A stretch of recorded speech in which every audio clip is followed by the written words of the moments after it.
tell you some fun little facts about wastewater collection and treatment.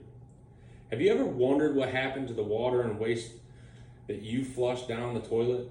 I never really knew until I really tried to understand it. For the past 3 years, I've been working at a wastewater treatment works, and I'm finally starting to understand the importance of wastewater treatment. Tonight, I will give you some information about how organic, inorganic, grit, and solids are filtered out of the system to make a near perfect water for any lakes or streams. I'll also talk about where wastewater goes after leaving your house and how it gets to the treatment works. And once it enters the treatment works, I'll explain how the plant physically, chemically, and biologically treats wastewater to make a clear, non-pollutant discharge. Wastewater systems collect and transport wastewater, which range from toilet use, bathing, laundry, and any kitchen activities. But once wastewater leaves your house, it enters a series of sewer mains or main pipes, and then it travels gradually down these pipes through gravity. And once it gets to a certain point in the Earth's underground surface, it has to get picked back up again and to start the process all over again. And the way that they do that is called a sewer lift station. Sewer lift stations are designed to move wastewater from a lower to a higher elevation.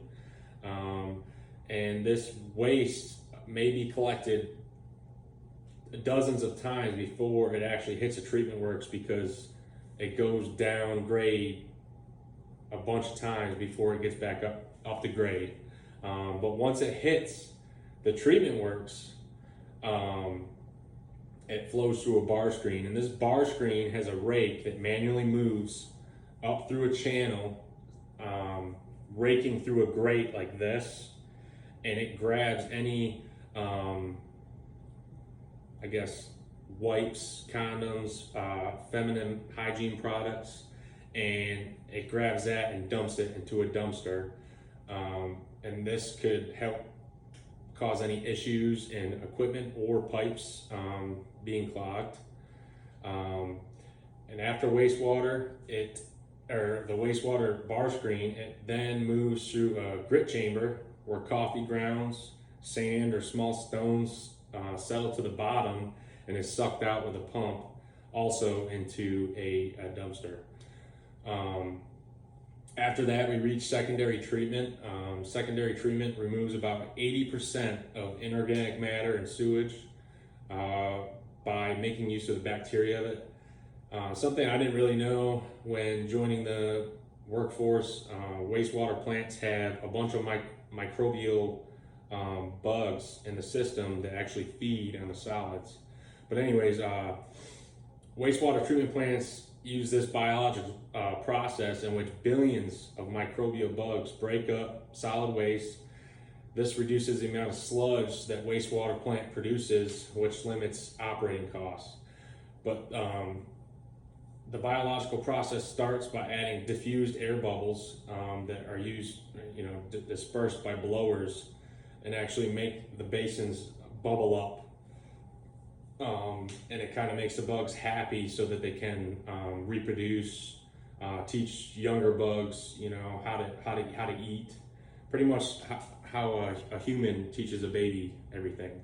But anyways, from there it goes to a clarifier, which it enters into the bottom of the basin and disperses the wastewater. And from there, it just stays in that tank, so the solids settle out to the bottom and the clear water on top goes over the edge. And from there, it'll enter a filter, which the filter has weirs, which are little channels, and it kind of overflows like a waterfall into a sand bed, and the wastewater flows through the sand bed, and it takes out any additional solids that the clarifier had missed. But from there, it's pretty much clear water all the way out to either ultraviolet rays that pretty much zaps the bugs and takes out any pathogens that might kill a bunch of fish or be unhealthy for human activities in waters. But after that, it's pretty much the best you can get water. I personally probably wouldn't drink it, but I hear you can. But anyways, that's just a little bit about wastewater treatment and how the waste leaves your home and goes to a municipal facility and then goes out to your waters that you fish or swim in. But thanks for listening, and have a good week.